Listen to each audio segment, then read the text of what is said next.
We have said that the derivative is an instantaneous rate of change. So let's look at some places that those rates of change can be applied, all right? So let's start with physics. Let's say that you have a position function for a particle. F of t is equal to t cubed minus 6t squared plus 9t.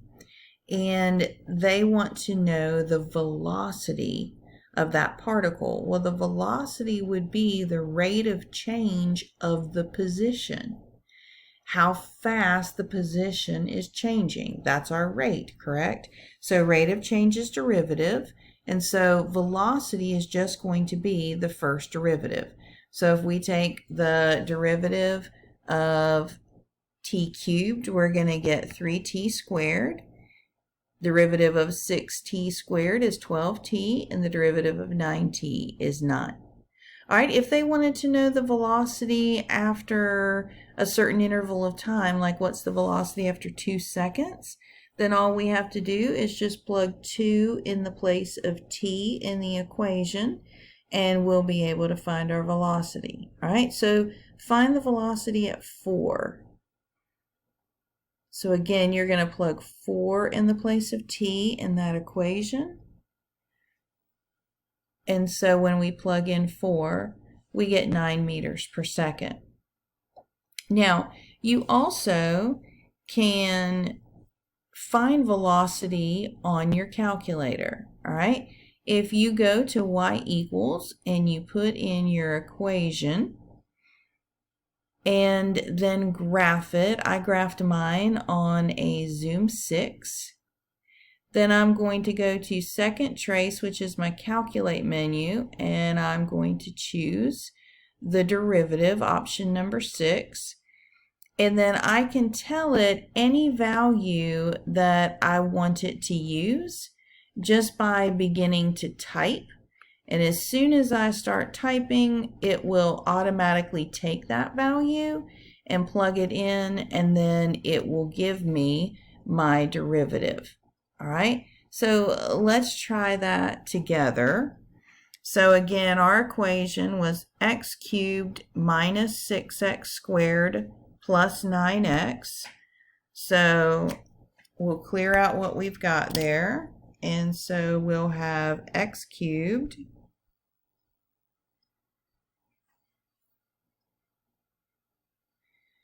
minus 6x squared plus 9x. All right, so I am going to do this on a Zoom 6, which is the standard. That is tens all the way around. So there's my graph. And then I'm going to go to second trace, which is my calculate menu. And I'm going to choose option number 6, which is derivative. And again, it positions itself on something, but as soon as I start typing a value, it'll take it, and then it'll tell me the derivative at that value is 9. All right, so the next thing that they ask me is to determine when my particle is at rest. All right, if the particle is at rest, then how fast is it moving? What's its velocity? Well, its velocity would be 0, right? So basically, we want to know when the velocity is 0, and velocity is derivative. So we just want to know when our derivative is equal to 0. So a few things about our particle motion. Here's our original position function.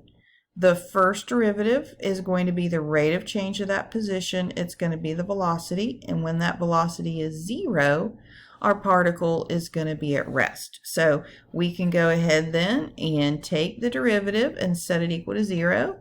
I'm going to take out the greatest common factor, and then I'll factor my quadratic and set each of my factors equal to 0. And I find out that the particle is at rest at 3 seconds and at 1 second. All right, then they want to know, when does the particle move forward? Well, the particle moves forward when its velocity is positive, and it moves backwards when its velocity is negative. Now, if you're thinking, wait, how is it negative? Like, how do you How do you go in negative 20 miles per hour? Well, you're thinking speed. Speed is the absolute value of velocity. Velocity can be negative. All right, so if I want to find out where my velocity is positive or negative, I'm going to make a sign graph. So remember, for your sign graph, you're going to use your zeros. So I've plotted my positive 1 and my positive 3. And then I'm going to pick a test point to determine where these intervals are positive and negative. So I chose 0. And since this is a sign graph for the derivative, I'm going to plug back into the derivative, back into that velocity equation. So if I plug in 0, I'm going to get 0 minus 12 plus 9. So at 0, I get a value of positive 9. All right, then remember that when you cross a single root, the sign changes. Cross a single root, the sign changes. Or you could test every one of these intervals. So you could plug a positive 2 into this equation and you find out that it's negative. You could plug a positive 4 into this equation and you find out it's positive. All right, so there's our sign graph. And so from that, we can tell that where it's moving forward is less than 1 and greater than 3, because from negative infinity to 1, it was positive, so it's moving forward. From 1 to 3, it was negative, so it's moving backward. And then from 3 to infinity, it's moving forward. So whether they ask me where it was moving forward or backward, you can see the interval notation there that will answer that question. Now, if velocity is the first derivative, what is the rate of change of velocity? If you're going 50 miles per hour and you have a rate of change, what would that be? Well, how do you change that rate? You either accelerate or you decelerate, right? And so your second derivative is going to be acceleration. Okay, what do you mean by a second derivative? Well, you can take higher order derivatives. We would represent second derivative like this with 2 little prime marks, or third derivative like this. Beyond that, we just start putting a number there. If we're using the Leibniz notation, this is what like a second derivative would look like in some of that notation. So before we look specifically at velocity and acceleration and some of those things, let's just do a general example of higher order derivatives. If this is my original equation, what would my first derivative be? Well, it would be 3x squared, and then move this 2 out in front. 2 times 6, negative 12x to the first. And then the derivative of x is 1, so negative 5 times 1 would be negative 5, and the derivative of the constant is 0. All right, second derivative is just the derivative of the first derivative. So if we go through and take the derivative, 2 times 3 is 6x to the 1. Derivative of x is 1, so negative 12 times 1 is negative 12, and the derivative of a constant is 0. All right, the third derivative would be the derivative of the second derivative. So the derivative of 6x would be 6, and the derivative of negative 12 is 0. And then the fourth derivative is the derivative of the third derivative, so the derivative of 6 is 0. The fifth derivative would be the derivative of 0, which is 0, and the sixth, and the seventh, and the eighth, and so on. So you can see that if n is greater than or equal to 4, where n is the value here for the number of derivatives we want to take, everything after that is going to be 0. All right, so back to our application of velocity and acceleration. If we took the first derivative as we did previously, and we got that our velocity was 3t squared minus 12t plus 9, then the derivative of velocity, or the second derivative, as we talked about, would be acceleration, because the rate of change of velocity means you're accelerating or decelerating. All right, then if you have a rate of change of acceleration or deceleration, so you suddenly accelerate or you suddenly decelerate, that's going to cause a jerk. And so the third derivative is jerk.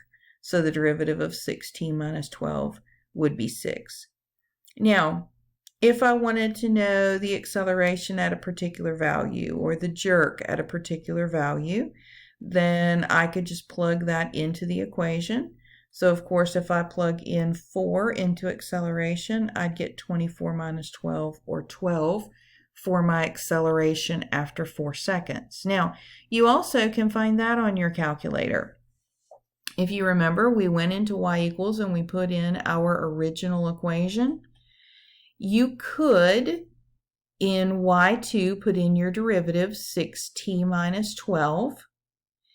And then you could ask your calculator to take the derivative of what you had in y2 at 4. And that would be your second derivative, right? Because if this is your first derivative and then you tell it to take the derivative of that, that would be your second derivative. Sometimes, however, the equation that we're working with is so complex that it gets much harder as I take the derivative. And so I don't want to have to actually calculate the derivative. I can get my calculator to evaluate the acceleration at 4 using only the original equation. And the way that we did that was we had our original equation, then we told our calculator to take the derivative of that original equation and graph that. So what it is graphing here in bold in y2 is my first derivative. And so then when we said take the derivative of that, it was giving me the second derivative. Now, I could even go beyond and ask my calculator to graph the second derivative as well, and I'll show you that in just a moment.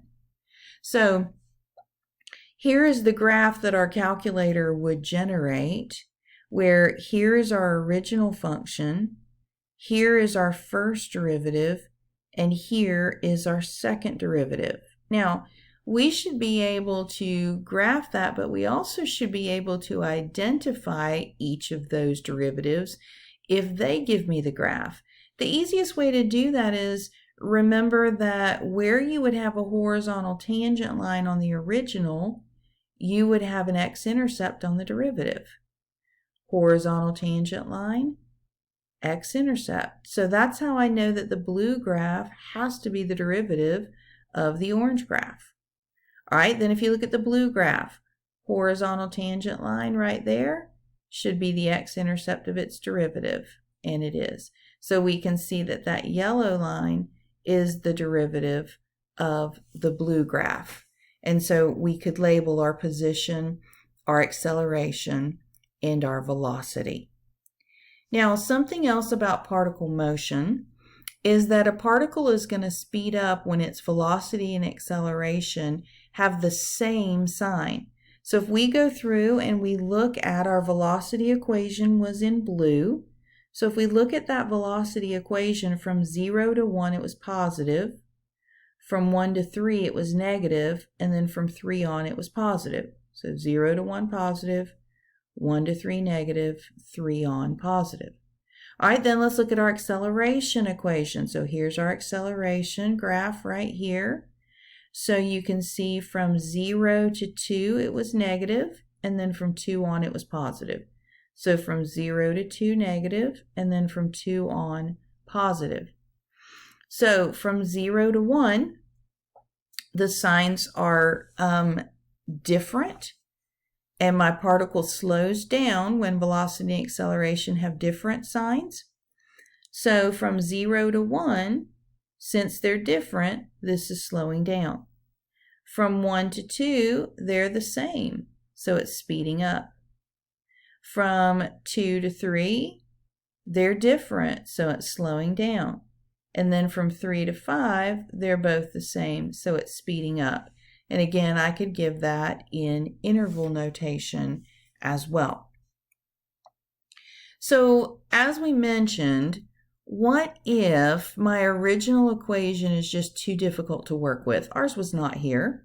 But if the original equation was too difficult to then have to take a first and second derivative, what I can do is put my original equation in y1, and then in y2 I can tell it to take the derivative of what's in y1. This is my first derivative.